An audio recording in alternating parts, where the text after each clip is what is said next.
नाही, जरांगे पाटलांबरोबर दरी मिटवण्यासाठी म्हणजे दिवाळीच्या चहा पाना एवढा किंवा फराळी एवढा हा विषय सोपा नाही. आम्हालाही आवडेल. जरांगे पाटील काही माझे वैयक्तिक दुश्मन आहेत का?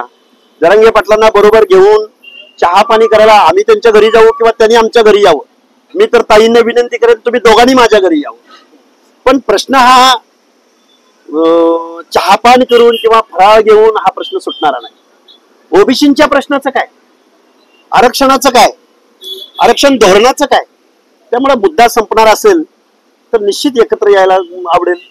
तर जरांगे पाटील ओबीसी मधूनच आम्हाला आरक्षण पाहिजे, एससीबीसी आम्हाला नको, ईडब्ल्यूएस आम्हाला नको, की जे मराठा गरजवंतांच्या फायद्याचं आहे ते जर टाळणार असतील आणि महाराष्ट्रामधल्या ओबीसींचा एखादा सरपंच, एखादा पंचायती मेंबर, एखादा नगरसेवक, एखादा नगराध्यक्ष, एखादा महापौर जर जरांगेच्या मागणीमुळे इथून पुढच्या कालावधीत होणार नसेल तर ताई तुम्हाला हे आवडणार आहे का? प्रश्न हा वैयक्तिक नाही ना, काय कोणाच्या लेखीबाळीचं लग्न आहे का? हा महाराष्ट्रामधल्या अर्ध्याहून जास्त ओबीसींच्या हक्क अधिकाराचा प्रश्न आहे आणि तो चहापानानं सुटणार आहे का? त्यामुळं ह्या गोष्टी गोलमाल आहेत सगळ्या. जरांगींची मागणीच मुळात बेकायदा आहे.